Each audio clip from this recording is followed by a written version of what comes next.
welcome back to Where in the World, where we have real conversations with young professionals about life and career, all while attempting to guess where in the world they are. We'll learn something new about our guests and what it's like to forge your own career path as a young professional. And when we say young, we're really talking about a state of mind. You'll learn by watching this web series that your career will take many dips and turns over time. And just when you think you've made it, you might have to scrap it all and start from scratch. Sometimes that's just the way it goes, and we ride the tide. I'm your host, Clary Johnson, and we're joined today by ShaharaZade Danzy, a sensory insights associate at Bryson Group. In her role, Scheherazade trains sensory panelists in the art of activating and describing their senses. The big, hairy question we're asking today is how can activating our senses improve our quality of life as young professionals? But before we jump in, let's do some housekeeping. This is a mini web series game show. The questions will range from standard like interview questions to more personal questions about our guests' careers. You'll notice we're both here today with different backgrounds. In between questions, we'll each have an opportunity to guess where in the world the other person is. The first person to guess correctly wins. Our guests can ask for clues along the way, and our audience can help out as well by also asking for clues. So please join me in welcoming Scheherazade. Hello, hello, Clary. Thanks for having me. Pardon my enthusiasm. This is truly a college reunion, and Yeah, we have a lot of catching up to do. Okay. of course. I don't know if I've ever been more excited about a topic on this show, and we've really had some interesting topics. What I'm most looking forward to is learning more about your role in sensory insights because prior to our conversation, I'd never heard of it before. I connected with my own senses in a new way several years ago when I began my journey towards mental health. And I can remember being amazed by how much effort and intention it actually took to really slow down and feel life. And so activating your senses can have so many mental health benefits. And I can't Mhm. wait to learn more about how we can tap into our sense of touch, sight, sound, smell, taste, and intuition, because I believe intuition is an underrated sense. And I look forward to finding out from you just how many senses there really are. Are there five? Are there more? So before you reveal that answer, though, let's get started with our most common interview question. Tell us a little bit more about yourself and your background. All righty. Well, we went to school together at the University of Illinois at Urbana-Champaign, U of I and I. IL, excuse me. Um, I L L I N I. and I majored in food science and human nutrition. I've been in the food industry. Oh gosh, it's been it's been a while. I've been in the food industry. I've been in like every sector, almost in the food industry, ranging from the product development side, the chemistry side, regulatory, quality, and sensory. So that's a little bit about me professionally and personally. I am a new mommy. I had my daughter almost 3 months ago now. So it's been a wild, challenging, but exciting ride. And yeah, that's a little bit about me. Probably here in the background. So she has a voice in this web series too. She is welcome to join us in this web series. And I'm excited to get your perspective as well. And we're going to touch on this a little bit later if we have time on life and career as a mom, because I know there are lots of people who are going to be watching the show who are also balancing being moms, being parents, and Mhm. leading careers. And so you, as a new parent, have a kind of a first fresh look at what that experience is like, and would love to get your perspective on kind of what that feels like. I'm Mhm. not a parent personally. I am a dog mom though, which I'm a proud dog mom, but that's not quite the same as kind of raising and rearing a child. So love, love, love to get that perspective. But before we move on, it's time to take our first guess about where in the world we are. All right. So w- let me just say the city that you're in right now Can is you very see? cool. Yeah. Yeah, yeah, yeah. Oh, that's blue water. Wait, do that again. Do that again. Okay. Looks like there are some jet skiers in the background. There's a beautiful sunset going on. It looks like there's some water, like a I can't tell if that's water, if that's yeah, that Let me move again. water in the yeah, that's definitely an ocean, a body of water of some sort. Okay, I'm gonna just put it out there, Dubai. How did you know? Really? Did you do an image shirts? Okay, to be fair, and I should have been transparent about this before we hopped on. I have visited Dubai before, so Oh, I'm okay. familiar with the place, but this could have been anywhere. Um, wow, this okay. So is that the Burj Khalifa in the back? That's not the Burj Khalifa. I think the Burj Khalifa is like pointy, right? And on your right. I believe so. Oh yeah, there it is in the background. I have been to Dubai before, but it's okay because you have plenty of opportunities to guess where I am. Oh dear. It looks like some sort of underwater. Is that like a restaurant or something? It is a restaurant. Hmm. Okay, so let me give you a clue about Mm-hmm. this place. Okay, so this place, the country that this place in, used to be a fishing village, and it's actually home to 15 Michelin star restaurants. Hmm. And I believe this is probably one of them. So 15 Michelin star restaurants, and I believe this is one of them, but I'll double check. I'll fact check that and I will confirm that on our next round. But for now, let's move on to our next question. I can use Google, right? Yes, of course. Let the furious typing begin. Okay. How would you describe your career in this moment? Because come on, like you got to describe to us what a sensory insight specialist is and paint a picture of the path that brought you here. Well, so basically what I am is a sensory scientist. My formal title is a sensory insights and associates. So basically what I do is I train people how to taste food. And yeah, it's like really you have a job in that? Like who would have thought, right? So, but basically, I run a descriptive panel and I train them on how to use their five senses, on how to be able to describe to me what types of describe to me the different types of food that they are tasting. And sensory science in itself can go beyond food, actually.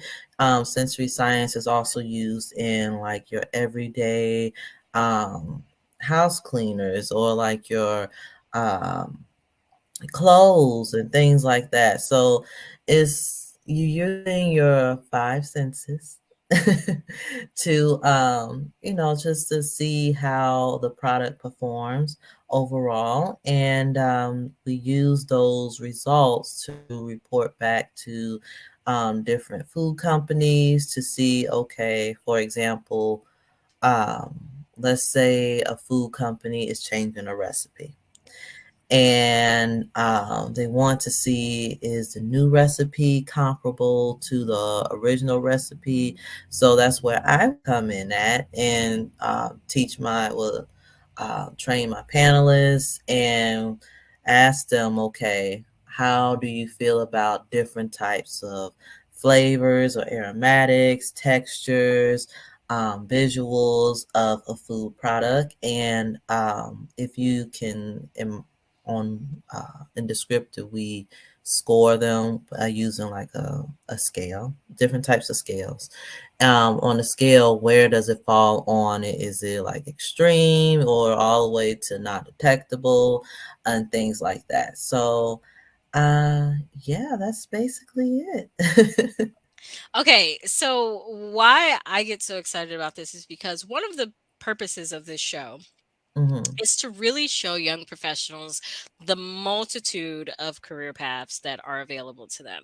Even the careers that we don't think are possible or we can't even imagine, right? Hmm. Or the things that don't come to mind immediately. Like people might think chef, but how many people think teaching other people how to feel, how to taste? The second part that really struck me is you introduced yourself as someone who teaches people how to taste food, but as you were describing what you do, you're really teaching them how to use all of their senses to activate this one sense. So that's so fascinating to me that I think, for me personally, kind of going through life, I see, my sight as one sense, my smell as one sense, my taste as one sense. But in reality, all of that is coming together to create Hmm. a full experience and expression of life.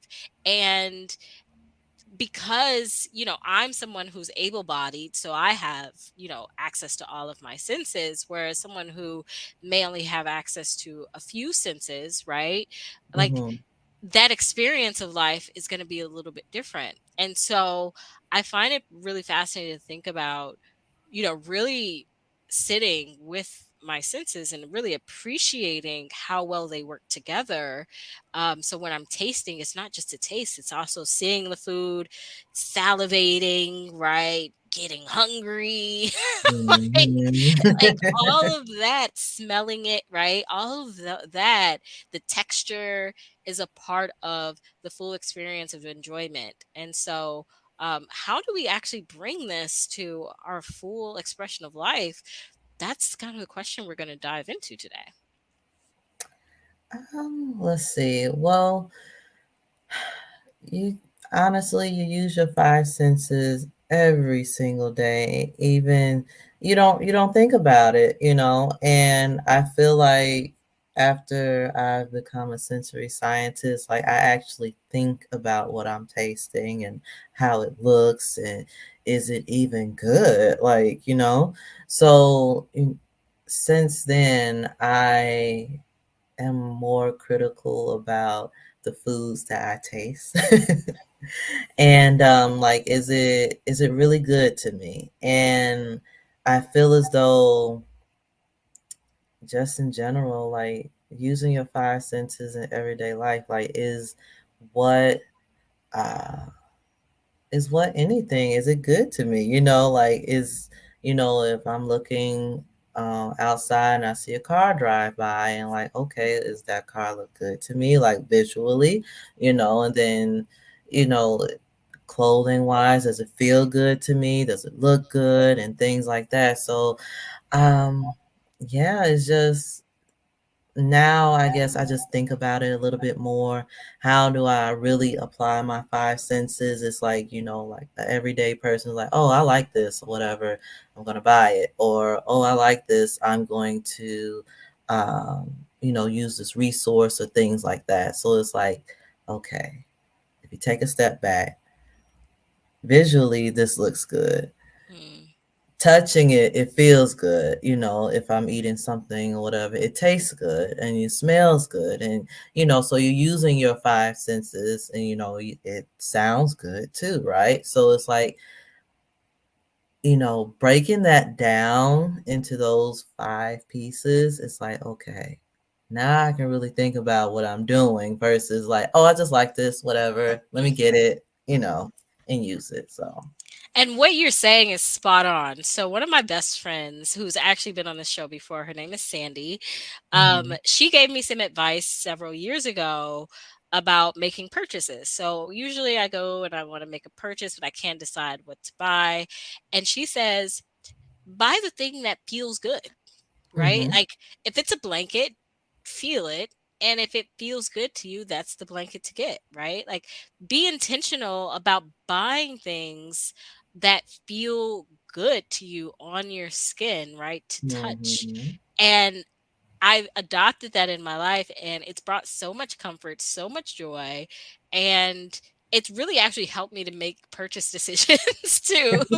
Because I'm like, this feels. What does this feel like? What does this feel like? And it makes it less of a rational choice and more bringing kind of that emotional element to it. So okay, excellent. So I guessed where you were, and maybe that was unfair because honestly, I could have taken my time and tried to pinpoint exactly where in the world you were. But I want to understand why we chose this place. Well, for me, I really want to go to Dubai one day because of the technology there. Apparently, the technology is much more advanced there. It is here in America, and I would really like to see that. And also being able to see the world's tallest building and the aquariums and, different beaches and actually seeing a police car and a Bugatti or a Ferrari, like, you know. So it's like, okay, is this place real? Like, you know. So that's why I would like to go to Dubai. I will say the Bugatti police cars are real.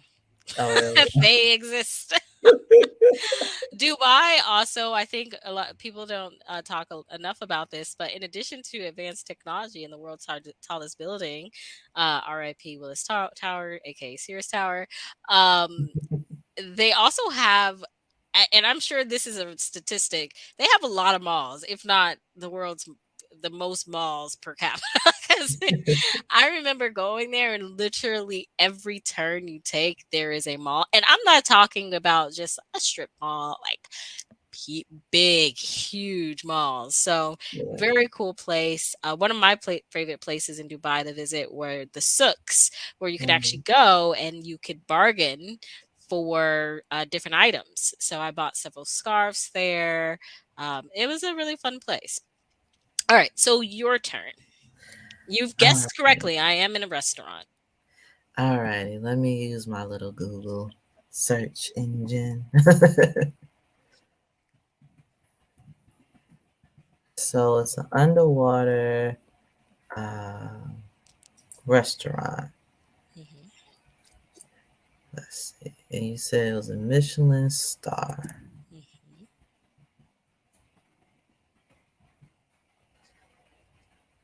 All right. Are we in Mexico? Oh, we are not in Mexico, Ah. but I will give you an idea of where we are. Okay. So we are not in Mexico. We are um more east of Mexico. So we're northeast of Mexico. Far, Spain. far north. Okay, yes, you are in the right area. You're Okay. in the right vicinity. If from Spain, go a little bit more north. I shouldn't say a little bit. Go more north, and then also more east, and you'll be in the area. Let me give you a clue about this place. Okay. So often considered the world's most creative restaurant. Mm-hmm. This place is set in the building workshop of the Royal, in the former set building workshop of the Royal Danish Theatre.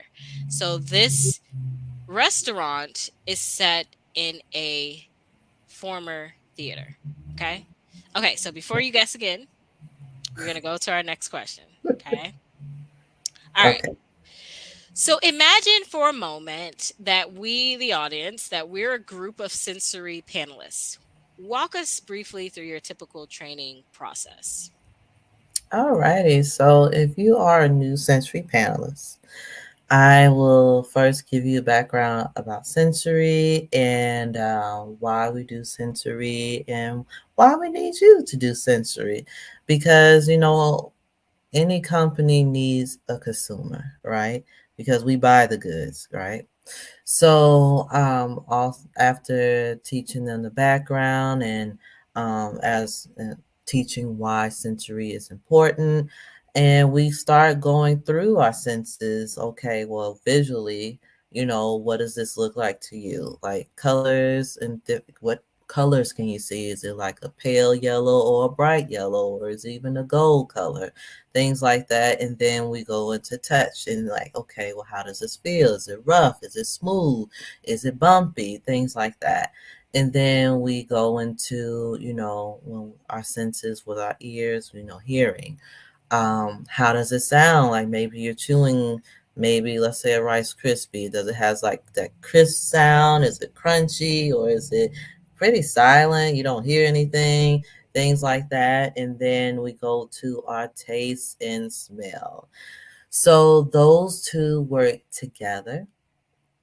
And if you can't smell, let's say you have a cold or something, you all, congested, and you notice like, whatever I'm tasting doesn't taste the same.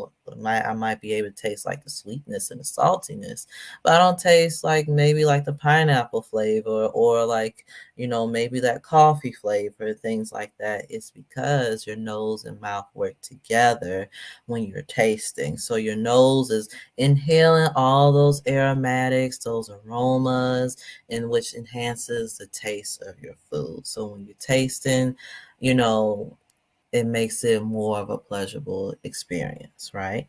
So I teach all that and I go through several, sessions and depending on what product it is, if it's um, like soup, okay, let's, all right, train on soups, okay, let's, build a lexicon, which is like, okay, my own, what our own attributes that we're looking for and define those attributes that we're looking for. So let's say, for example, for soup, we're looking for um, the viscosity of the soup. So how thick or how thin is it? Is it like a really thin like water, or is it really thick like a gel, or like those gel cups or jellies and things like that? And we have a group discussion and we come to a group consensus. Okay, once and then we build out that lexicon, and then that's when we start scoring. Okay, or are we really getting this in this product, or are we not? And yeah, and then after that, they give me their data, and I report, do my little report, and send it off to the company. Wow, that's amazing. I love it. You used the Rice Krispie as an example because that's one of my favorite treats. It's one of my favorite self care treats. Mhm, If anyone has a noodles and company in their area, I go to Noodles and Company specifically for their Rice Krispie treats. I don't get anything else. mhm, It's one of my favorite things. And I like to do that because sometimes if I'm leaving work or I'm just having a day where I'm a little bit stressed out, I food is a pleasurable experience that helps me to soothe and relax. And so maybe I think one of the things I do like about my Rice Krispie treats is the fact that it's gooey sometimes, but then sometimes I get it's a little crunchy, so it has that texture difference, and I never really know what I'm gonna get. Um, mhm, and then, of course, the flavor of it, but hearing that crunch, hearing that sound is a part of that pleasurable experience. So next time I get my Rice Krispie, I'm definitely going to slow down a little bit and see like what am I smelling, right? Because it's also the smell of the Rice Krispie. You know, you're a kid making Rice Krispies in your kitchen, and it's like mhm, like it's that smell, or even when you think about Rice Krispies in a bowl of milk and eating it as cereal, right? Mhm. It's the same thing, just in a different form. And so it's interesting to see how that experience changes with the different senses. And when it's in that bowl of milk, you actually hear the snap, crackle, and pop, Exactly. right? Versus when you're just crunching on it. So, okay, cool. We are here at guest time. So we're in a restaurant. We are in Europe. Mhm. And this is, I did not confirm if this is a Michelin star restaurant, but from the pictures, I'm almost positive it's Michelin star. It has to be. Mhm. Where do you think I am?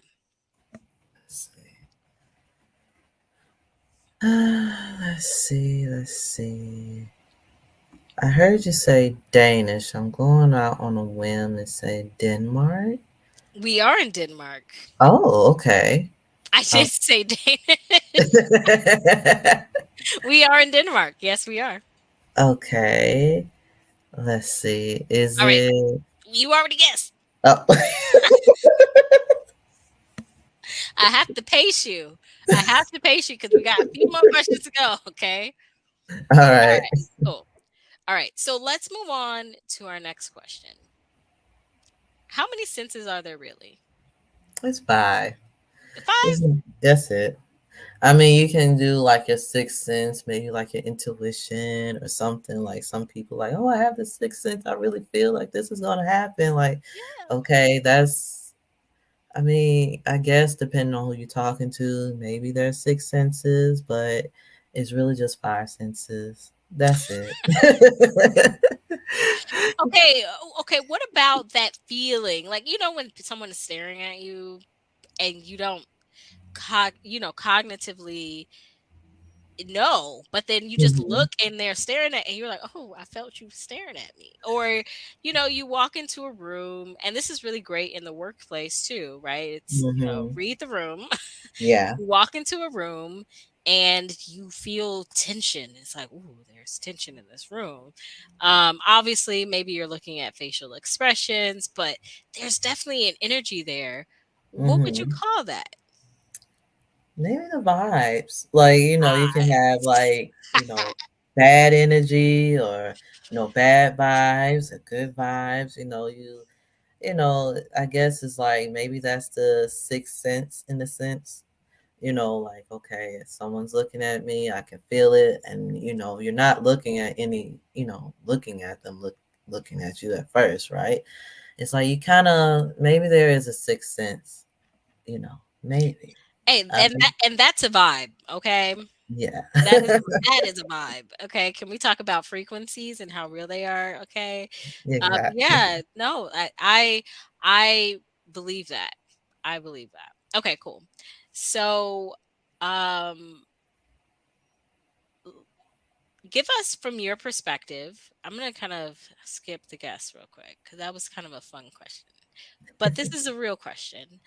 From Mhm. your perspective, in what ways can tapping into our senses improve our mental health and quality of life as young professionals? Honestly, I say, I kind of touched on it a little bit earlier, saying what feels good to you and, what is good to you and what's good to you the legal way. But, like, I feel as though if if it doesn't feel good to you, like if it's some food related issues, like, okay, well, this doesn't really feel good to me. It makes my stomach turn. Leave it alone, right? I'm trying to better my, um, how do I put this? Trying to eat better, and eating better makes me feel good. It's better for my, quality of life as well, right? Also, thinking about, what I see in everyday life. If I don't like what I'm seeing, okay, well, I need to change that to something that I see that looks good to me, or what I'm hearing from different ones, okay, how can I listen to something that sounds good to me, something that's positive, that really will give me that boost of energy or, make me feel good and things like that. So it's like you use your five senses in a way like, okay, what really and truly feels good to me so that I can, mentally be okay and also improve my quality of life. I do believe in the power of the feeling state. And again, when we're talking about feeling, we're talking about like what are you actually feeling? What's the texture? What's the smell, right? Like, not necessarily the emotion. Like what are you actually feeling? Right. Exactly. Because I mean, with your feelings, you can see it happening, you can hear it happening. It's like those are the first two things, when you walk into a room. You see, maybe someone's sad, or you hear someone is, bashing you or someone else. It's like, okay, that doesn't really feel good. Like I kind of feel some type of way, about that. So it's like there have been times where I had to, you know think about what I was hearing, what I was seeing, like, okay, you know what, let me take a step back. And you just have to take a step back and really reevaluate, like, is this really good for my mental health or my quality of life? Am I really taking this mental load, career wise or job wise, from work to home, and it's caused me not to sleep at night? It's like, okay, Hmm. let's do a reset. Is this really worth it? And you just have to uh, figure out, is it really feeling good? Is my mental state okay? My quality of life, is it going? Is it decreasing? And things like that, and just take a step back and just, okay, what feels good? Mm. And let's go from there. If feeling good is like up and quitting your job or whatever, I mean, if you have the means to, or if you just, at that point, then do it, right? If it means, you have to get out of a relationship, do it. If it improves your mental health, your quality of life, and everything else, to get rid of, or how to cope with it to make it better, in a sense. So All right. Let's go ahead and I have a feeling that you know where I'm at. I can only guess. I have a feeling. I just want to make sure I have this guess right. Let's see.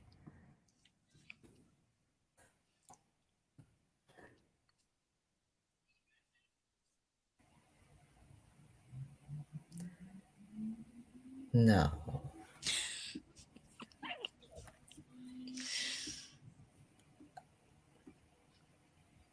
um I don't know about this. This seems too good to be true. Okay. Is it called Under? It is not under. Okay. I was like, that seemed too good to be true. Like the restaurant called Underwater. Like I could have just randomly guessed that. All right. So I'll give you a clue about this Mhm, place. So the owner of this place, the founder of this mhm. place says that it's really about changing the world through gastronomy and using gastronomy as a platform. Gastronomy. Gastronomy. Okay. So, before you guess again, we're going to ask our next question. All right. So, I'm going to ask a fun question and then I'm to ask a different question, okay?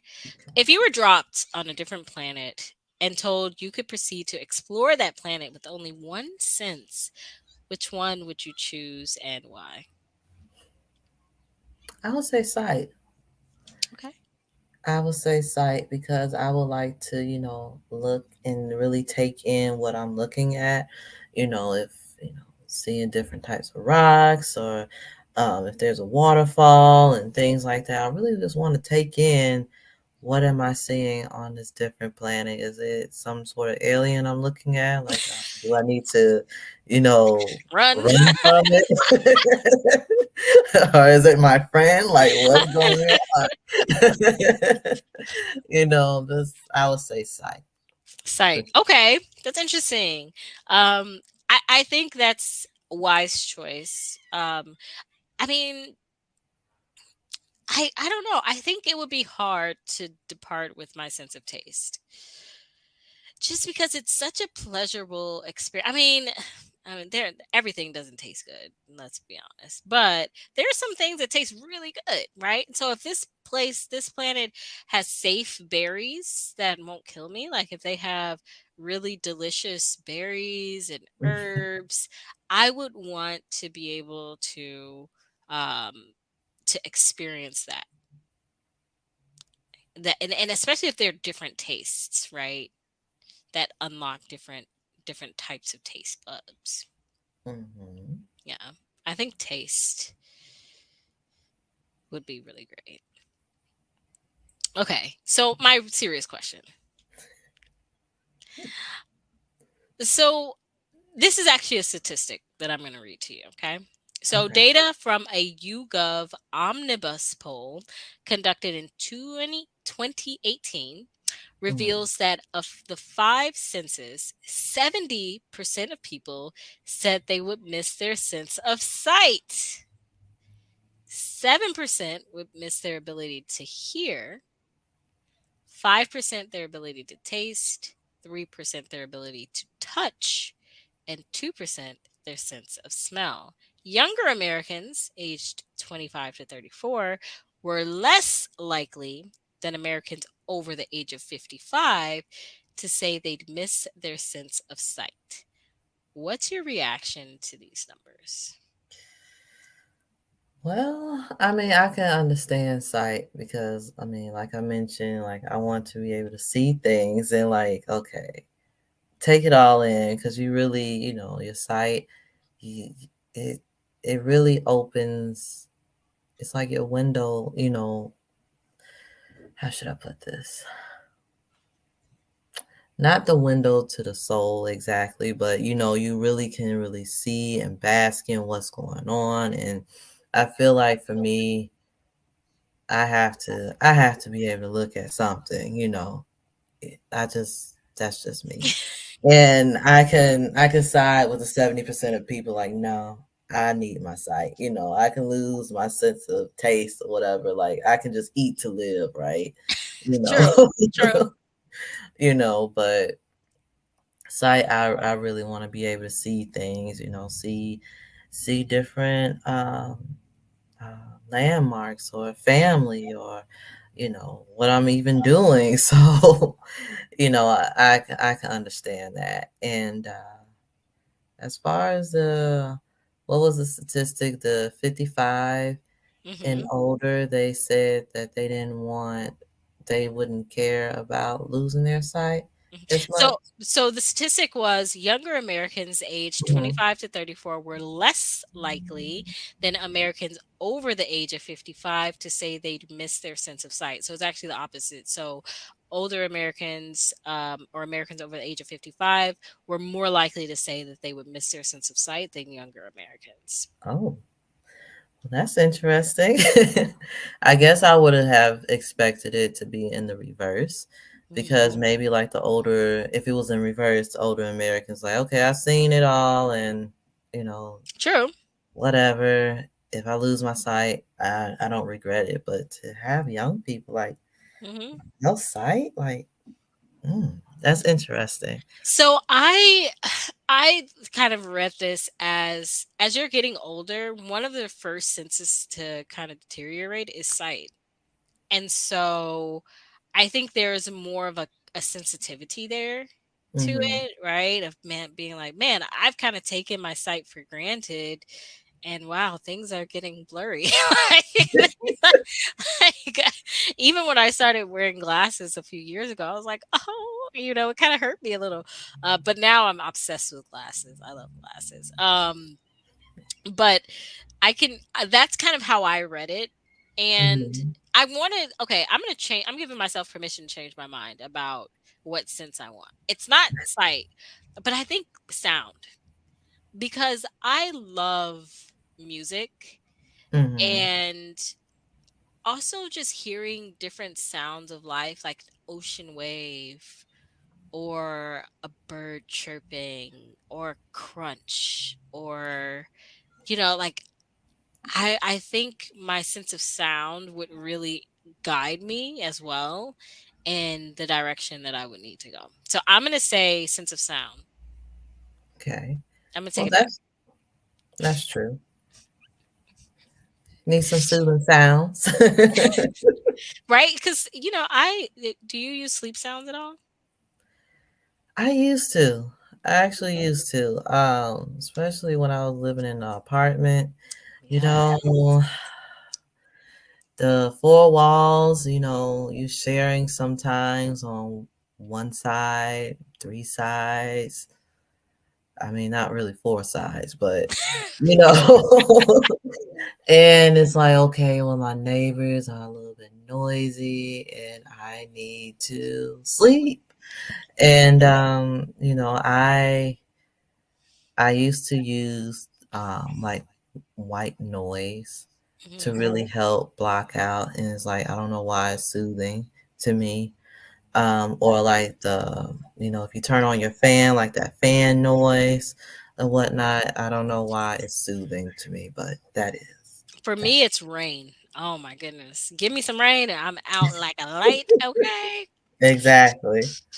Okay, so let's go ahead and take our guess. We are only a few questions away from the end of Okay. our show, but I think you got it. So gastronomy, we are in Denmark.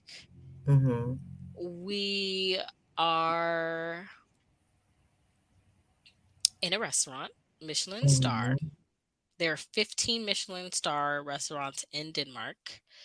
Mm-hmm. Where do you think we are? Let's see. Let me use my handy dandy Google. You failed me earlier, Google. Let's see.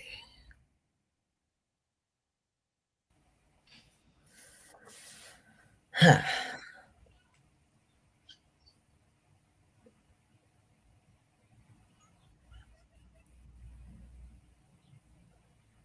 Is it Lynn Dini's? It is it is not Lindini's. Okay. Google. Let's just say Google is not my friend right now. Okay. Oh, I think I know what it is. I'll get it on the next one. You get on the next one? I'll get it on the next one. Wait, what letter do you think it starts with? I think it starts with an S. It is not. It does not start with an S. Oh, Google, you failed me. Okay. So let me help narrow it down a little bit more. Okay. Okay. So the location of this place is in, let me just double check and make sure. Can I ask a question Sure, of about the place? course. Is the person Nicole Lay? I don't know. Nikolai Yes, something. Nikolai. Mm-hmm. Let me see. I'm not sure, but let's find out. Right. And when you say the person, what do you mean? The founder, the chef, The founder. the founder. Okay. Let's find out. Or maybe it was a chef. Let's see. So the owner, no, it Okay. is no. The owner, I'll give you the name though, is also a chef. The owner of the restaurant is called Rasmus Monk. Rats. Mus Monk. And the location of this restaurant is in the capital of Denmark. Okay, next question. Okay. What are some practical steps that young professionals can take to tap into their senses? Repeat the question one more time. I was looking at Google. I'm sorry. I'm like, I'm gonna get You it. are going to get it. I have faith. What are some practical steps young professionals can take to tap into their senses? Hmm. I would say, really think about it. Really think about what you are looking at. What are you tasting? What are you hearing? What are you touching? What are you seeing? What are you smelling? That really matters. And let's a quick little side story. I it was a food company, and I walked into this food company, and the smell hit me, Hmm. and I was like, no, Oh. instantly. Instantly, no. Mm, And I mean, the food company is not a bad company, but it's just sometimes I just knew when I went for that interview, no, instantly, like, mhm. because I cannot deal with this smell every single day. True. And it wasn't like the smell just smelled bad or anything, but it didn't smell good to me. Mm, So, really just, think about what really feels good to you. And, does it, when you're looking at, in these interview processes, whatever, how is the interviewer's body language? How does that look to you? Does it look like they are, more of like that aggressive body language or passive, or do they look like they are a kind person and things like that? Or how do they sound to you? Do they sound like they are really impressed with you, or are they sounding like they think that you are just nothing? Like, how do they sound to you? How does their tone sound? And really go based off that. And how does it feel to be there? Like, you can touch different things, like, okay, does this table even feel good? And like, if you're touring the facility, in my case, I would tour the facility or the labs and things like that, touching, the countertops or things like that. Does this even feel good? Can I really see myself here, really touching this desk every single day? And it's like, those little small things are like, that really doesn't matter in the workplace. It does.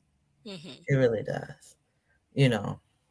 So yes, you use your five senses in a sense, and you don't really think about it. It's like I said before, you don't when you taste the food, you don't think about it. It's just good, whatever. I'm moving on.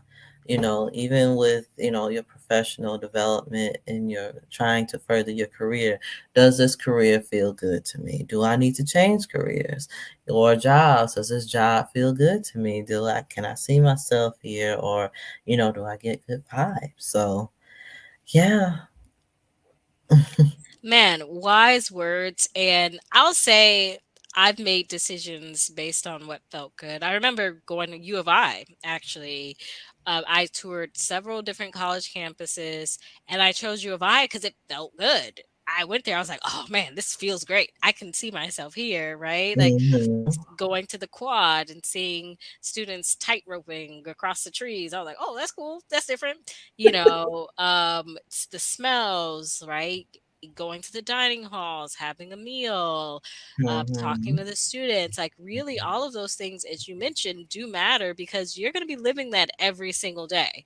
So if you walk into a place and immediately it doesn't feel good to you, what do you think's going to happen when you get hired, right? It's you're going to Exactly. it's if that feeling is going to be the same. So that those are very, very wise words. Okay, great. So now, do you know where we are? All righty, let me double check. Okay. Because Google was tripping earlier, like, okay, you know. Alrighty, so Rasmus Monk. hmm Rasmunk. I want to say alchemist. Yes, you got it. You got it. So we are at The Alchemist.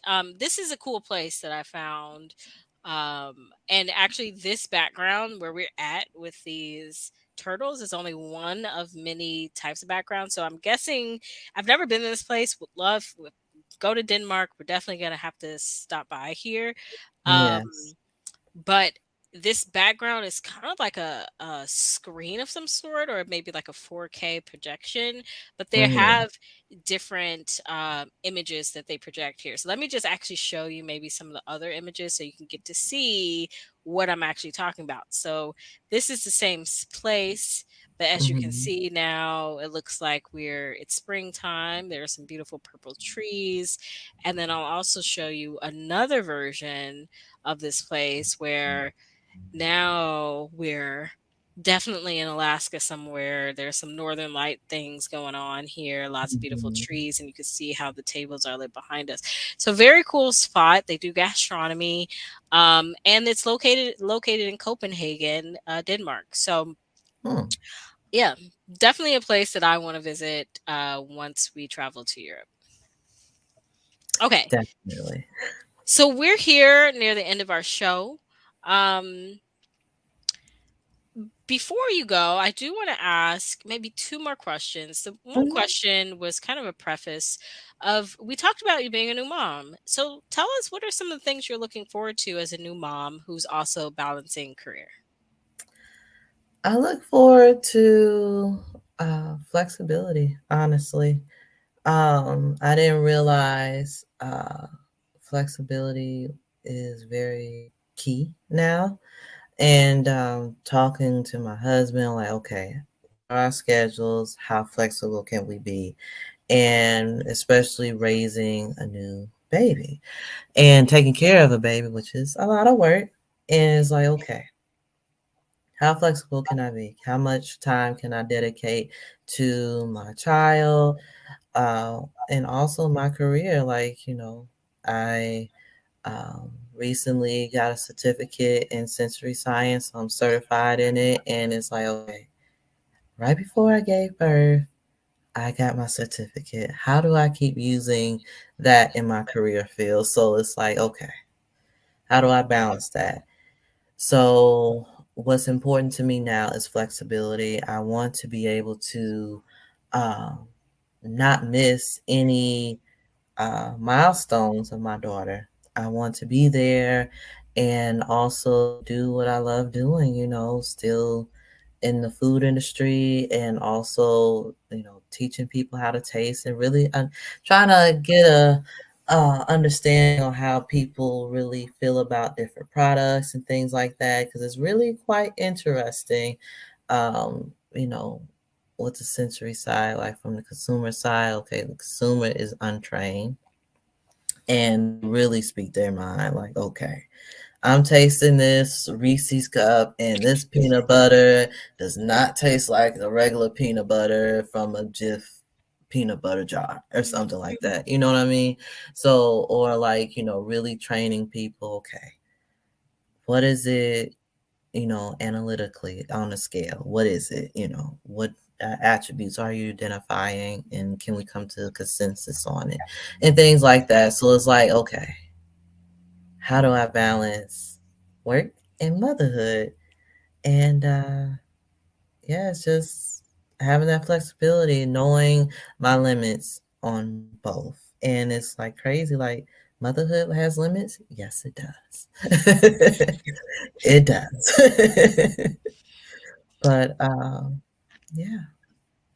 And that's wonderful. And I'm sure as you continue, you're going to find that balance, right? And who knows Mhm. if it becomes easier, if it becomes a little bit harder at first. And again, this is just one of those moments where we ride the tide and we figure it out. It's our first go. And, we have to give ourselves permission and to not get it right all the time and also grace. So Yes. I am so thrilled for you, and I know you're going to be a wonderful, wonderful mother, Thank and your job just sounds so cool. So, as we begin to wrap up, I have one final question for you, and this is a question that we ask all of the guests on our show.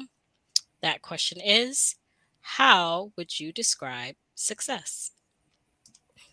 Success to me, success to me is, it can mean a number of things to other people. It can be, oh, I achieved my goals. Oh, I got the job, or I'm doing well in this and that and the other. But for me, is what really feels good for me. And, it feels good to, um, get what I want and being good at different things. It's like, okay, well, I am successfully good at that and things like that. But for me, I feel like success is uh, doing things that I love that feels good to me, and I'm just really happy about it. And I mean, success all doesn't always mean everything is going to go right? But it's also a learning curve. So what have I learned through, throughout this journey, and how is it going to benefit me in, the long run? So it's like failure is in a sense success, because it's like, oh, I shouldn't do that anymore. Let me switch gears and try it again, and just really have that drive to become successful and feel good about it and to really enjoy it. And I really love what you're saying about failure as being success because I have a controversial thought that I go back and forth about whether or not I actually believe in failure. And the reason why is because I believe if you fail at something and you learn something and you grow from it, was it actually a failure, right? Was it a complete Mhm. total failure? I believe that if it's failure, to fail means to not do anything at all, to take no action. And as long as you're taking action as you're moving forward, you're successful as long as you're learning and you're growing. So I want to just say thank you so much for joining the show and for sharing your perspective. I'm going to take some time after this and I'm going to slow down a little bit and I'm really going to kind of feel life. And I'm going to go get a Rice Krispie treat. That's gonna be the first step. Go get my Rice Krispie treat, and I'm gonna be like, I know it's gooey, but what else? What other kind of what does it smell like? What does it taste like? What does it sound like? What does it feel like on my hands? Right. So I'm Mhm. really looking forward to having that experience. Thank you so much for opening us up to a whole new world that's right at our fingertips and right under our noses and right in front of our eyes. And really giving us a gift today. So, All right. all Sounds right. good. Take care. Bye. Bye.